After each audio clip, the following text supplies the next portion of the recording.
it's getting hard to remember the days when we wrote letters using one of these. Lewis Waterman invented the first portable fountain pen more than 100 years ago. And today, our next collector has more than 1,500. Roger Cromwell of San Francisco, California, has only one thing on his mind: fountain pens. I think fountain pens are works of art. I've been collecting them for about a little less than 6 years. However, I've gotten serious about it in the last 2 years. There's probably somewhere around 1,500 pens in the collection. Roger's passion for pens ignited when he was helping a neighbor move. She had 4 very large pens that she threw into the garbage can. And so she said, if you want them, go ahead and take them. So I was pretty excited. And from that day forth, I just decided I am absolutely going to go out and find as many of these that I can get my hands on.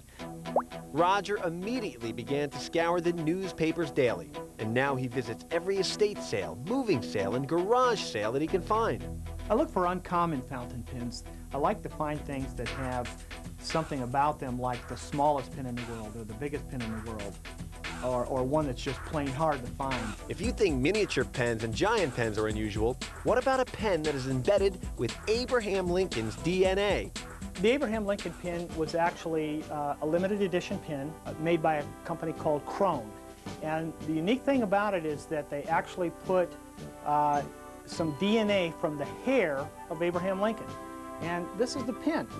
On the clip they have a picture of Abraham Lincoln, and then when you flip it over, you'll see that in this top section right here is actually the DNA. So it's a wonderful piece.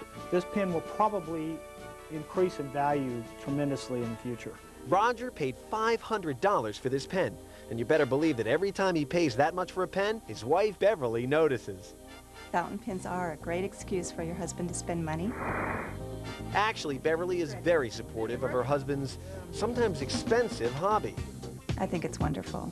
I'm glad he's found something that's just great interest to him. I have never seen him since he started collecting disinterested in it.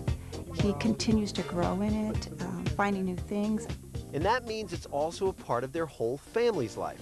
When Roger started learning how to repair fountain pens a few years ago, his daughter Danny was right by his side. I would consider one of the first loves I have with pens is working on them. And so my daughter comes and helps out, and she's got a real appreciation for pens. It was just a nice time to spend with my dad, and then we could have fun talking about all these pens. My favorite pen would have to be a Danny pen, and I like them because they have my name on them, and it's spelled the same way, and I don't usually see other people that have, or pens or anything that have my name spelled D-A-N-I. For Roger Cromwell, collecting fountain pens has proven to be a very rewarding hobby, both for him and his family. I had no idea that it would turn into what it has turned into. I think they're the greatest pieces of artwork that anybody could ever ask for.